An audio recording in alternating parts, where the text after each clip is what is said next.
Hey there, I'm Lauren from Mama's Learning Corner, and today I'm going to share with you 5 groups of manipulatives that I consider to be must-haves for my little people. I have 4 children who are 8, 6, 4, and 2.5, almost 3. So we still use lots of hands-on activities in our house, and these manipulatives are perfect for these. In my opinion, a great manipulative is one that is good quality and durable. It has to be pretty reasonably priced for our family, and also a manipulative that can be used for multiple age levels or skill levels. And all of these manipulatives fit that criteria. So I'm going to show you how we use them in our own homeschool and hopefully give you some ideas. And of course, leave ideas of your own in the comments of how you use these as well. All right, here we go. My first favorite manipulative, especially for the pre-K to 2nd grade crowd, is the set of foam shapes from Handwriting Without Tears.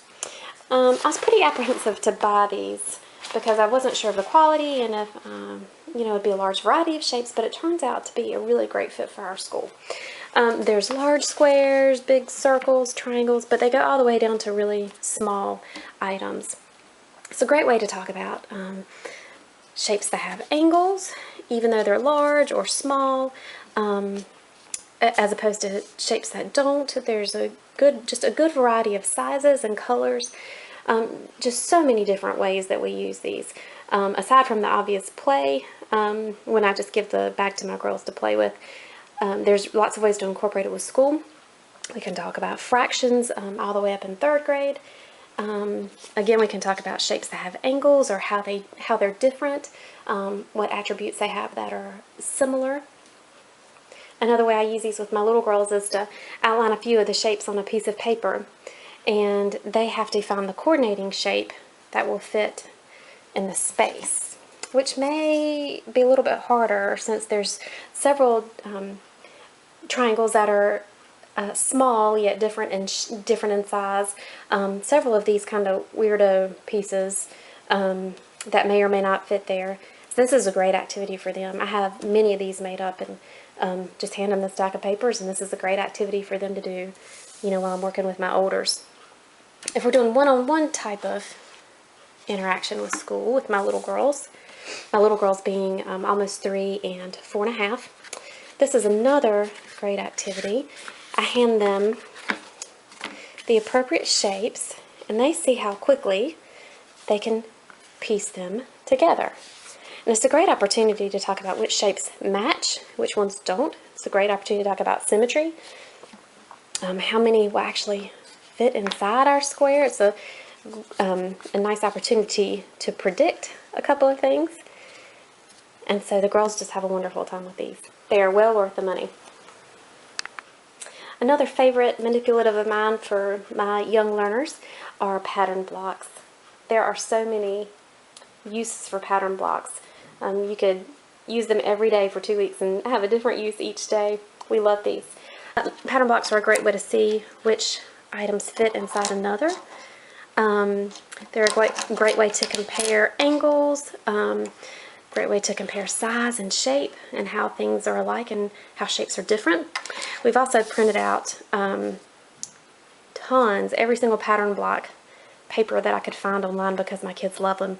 These are from Erica from Confessions of a Homeschooler. These are wonderful. I printed them on cardstock, but I did not laminate them on purpose. I had laminated a few, and they're too slicky, and it drove my little girls crazy, so I didn't laminate these.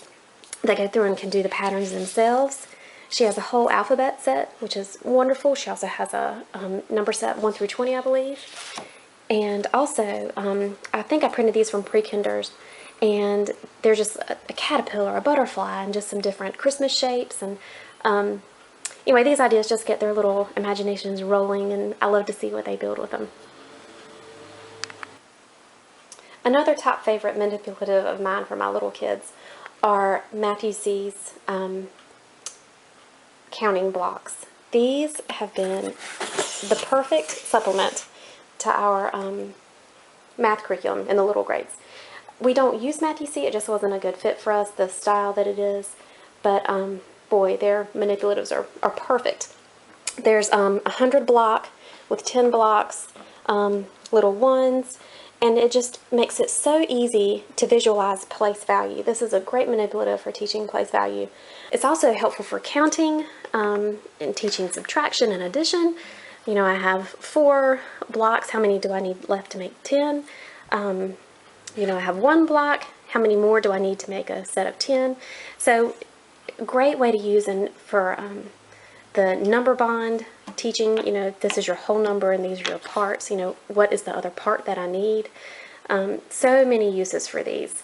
And these are by Matthew C. Another absolute favorite that we couldn't do without for my young learners are my printable number cards. I can't tell you the stacks of index cards I went through writing numbers 1 through 20, 1 through 30 for various math games that we played. So I eventually decided to make my own, and these are printed on cardstock and they're laminated, and you can download them for free from Mama's Learning Corner. We use these for, wow, in abundance. I just need to make a whole other post about the many uses that these have. But for my littles, we definitely use them in counting, you know, put them in the right order, which is fun for them to do. You know, I give them maybe 10 or 12 of them, and then they have to recognize the number and put them in order. They can also be used with the Matthew C blocks I talked about earlier. You find the number that matches how many blocks you have. We also use them to practice number bonds. So 10 is your whole number. 5 is one of your parts. You know, what should your other part be? Or 3 and 5 are your parts. What should you put up here for the whole number? It's also great for my boy who is not a big fan of subtraction. I'll have a large number like 98, and then I'll have 98 minus 11, and he has to figure out the answer. So even though he still is having to practice subtraction, it's just in a different way, you know, other than a worksheet format. There's all different types of ways to practice, and we like to use these instead. It's just a change of pace. These animal counters are the last manipulative I'm going to show you. These are favorites at our house. We use them every day. Someone uses them every day for something. They have gotten a lot of use from us. We use them in conjunction with our printable cards. You choose the correct number of counters that they match the card. That's great for my little girls. Also for my little girls, especially my almost 3-year-old, sometimes I color the bottom of a cup with a color, and then she has to sort them by color into the right cup. And sometimes I just give her 10 cups and she pours them over and over and over and has a ball. And that's a great little busy activity for her to do while I'm doing school with the olders. My 6-year-old uses them to practice math facts. If she gets stumped on one, or if she has one she doesn't know, she just uses her bears, and they're perfect for that type of situation. These just have so many uses. They build little forts out of the Matthew C blocks and then use these little guys as the people who live in the forts. They have great little imaginations. These have so much use. I think I got them from Amazon, and they're very reasonably priced and they're great quality.